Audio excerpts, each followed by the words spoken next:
আজ একটা নতুন দিন, নতুন দিনের শুরু। আমাদের জীবন যদি একটা উপন্যাস হয়, তাহলে প্রতিটা দিন যেন এক একটা পাতা।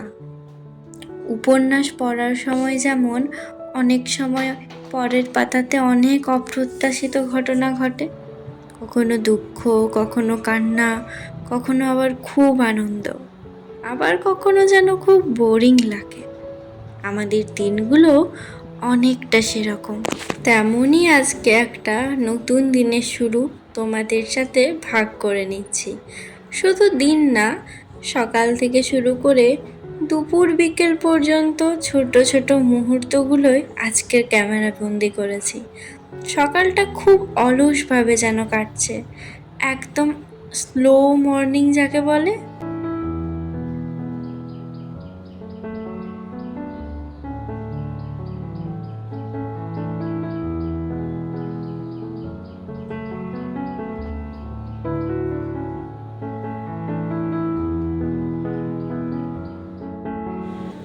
বিছানাটা গোছানোর পর একটু যেন অলস ভাবটা কেটে যায়।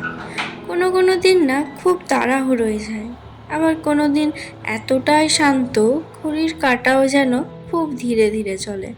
তবে ছোট ছোট কাজগুলো করার সময় একটু যদি চিন্তা ভাবনা কিছু করা হয়, বা প্রতিটা কাজের মধ্যেই ছোট ছোট কিছু নতুনত্ব বের করা যায়, তাহলে কিন্তু মন্দ হয় না।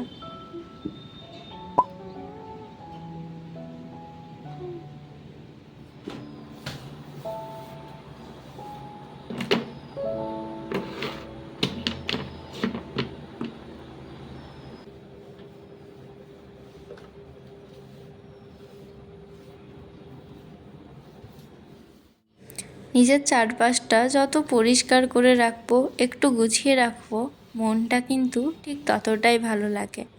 আর সকাল সকাল উঠেই একটু ঘর গোছানো, একটু পরিষ্কার করা, এইসব করলে কিন্তু সকালটা খুব সুন্দরভাবেই যায়।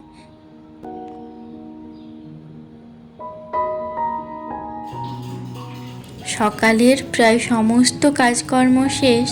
এরপর একটু নিজের জন্য মর্নিং ড্রিঙ্ক বানানো যাক। এটা হচ্ছে মেথি আর তার সাথে একটু সামান্য মৌরি মিক্স করে সেটার গুঁড়ো করে রেখেছি।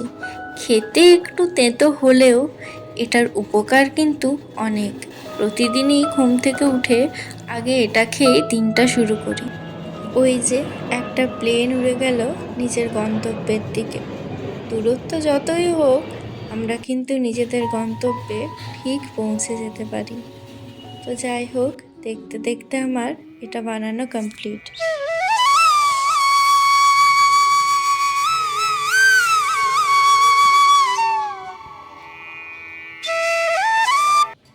মায়ের কিন্তু সকাল সকাল স্নান কাজ করা সমস্ত হয়ে যায়, তারপর এখন প্রতিদিনের পুজো করছে।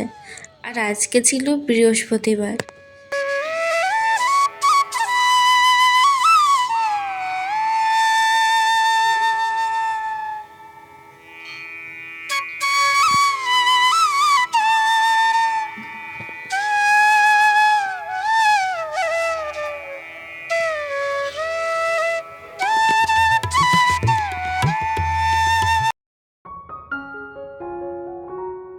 সকাল প্রায় অনেকটাই হয়ে গেছে, 9:30 মতো বাজে।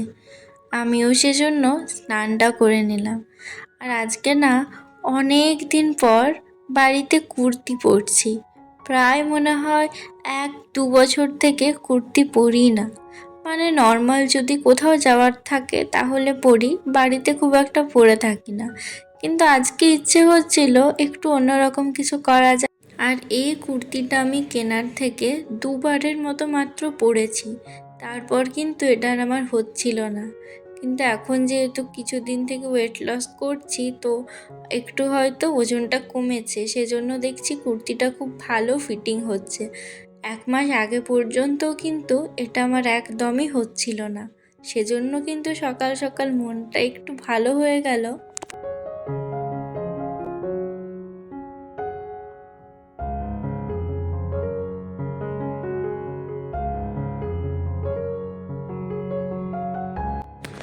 কখনো কখনো দেখবে কোনো কারণ ছাড়াই না মনটা খুব আনন্দিত হয়ে যায়।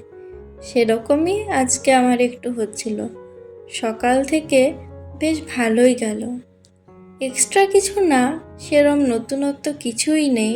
নতুনত্ব হওয়ার অনেক কিছুই আছে, কিন্তু সময় এখনো হয়তো হয়ে ওঠেনি। সেজন্যই হয়তো কোনো কিছুতেই ঠিকমতো সাকসেসফুল হতে পারছি না। সে যাই হোক, যেগুলো পাচ্ছি না সেটা নিয়ে এখন যদি ভাবতে বসি তাহলে তো আজকের দিনটাও নষ্ট হয়ে যাবে। সেজন্য অত ভাবনা চিন্তা ছেড়ে একটা বই নিয়ে বসলাম, একটা উপন্যাস। নামটা নিশ্চয় দেখলে, খারাপ ছেলে। এটা পড়া শুরু করেছি 2 দিন হলো। এখনো বুঝতে উঠতে পারলাম না নামের মানে। তবে হ্যাঁ, উপন্যাসের এই একটা মজা, যতক্ষণ না শেষ হচ্ছে ঠিক বুঝে ওঠা যায় না এটার এন্ডিংয়ে কি হবে। প্রতিটা পাতায় বড়ই আনএক্সপেক্টেড মনে হয়। প্রথমেই যেমনটা বললাম, আমাদের জীবনের মতো। তো আজকে প্রায় 1 ঘন্টার মতন পড়লাম, তারপর রেখে দিলাম, কারণ ঘাড়ে একটু ব্যথা করছিল। তারপর বাইরের দিকে তাকিয়ে দেখি সকাল থেকে ঝিমঝিমিয়ে যে বৃষ্টি শুরু হয়েছিল, সেই বৃষ্টি এখন পড়তে না পেরে থেমেই গেছে। আমাদের মতো বৃষ্টিও যেন কোথাও একটু ক্লান্তই হয়ে গেছে মনে হয়। তবে আকাশে মেঘ কিন্তু এখনও কাটেনি। মেঘ দেখেই বুঝতে পারা যাচ্ছে একটু পরেই হয়তো আবার ঝমঝমিয়ে বৃষ্টি নামবে। আমাদের জীবনটা যদি একটা বড় উপন্যাস হয়, তাহলে আজকে ছিল উপন্যাসের একটা পাতা। ওই দেখো, দূরে আর একটা প্লেন তার গন্তব্যের দিকে ফিরে আসছে। তার যাত্রা শেষ। তবে শেষ মানেই কিন্তু শেষ না। এখান থেকে তার আবার নতুন একটা যাত্রা শুরু হবে। জীবন মানে কিন্তু কখনোই থেমে থাকা নয়। একটার পর একটা গন্তব্য, একটার পর একটা নতুন অধ্যায় যেন চলতেই থাকে। দিনটা হয়তো ছিল খুব সাধারণ, কিন্তু এই সাধারণের মধ্যে কতখানি সৌন্দর্য মিশে আছে সেটা একটু থেমে তাকালেই বোঝা যায়, একটু চিন্তা ভাবনা করলেই বোঝা যায়। তাহলে দেখবে বোরিং জীবনটা না আর বোরিং বলে মনে হবে না। আজকে তাহলে এখানেই শেষ করি। আরও একটা নতুন দিনের গল্প নিয়ে আসবো খুব তাড়াতাড়ি। সবাই খুব ভালো থেকো, সুস্থ থেকো।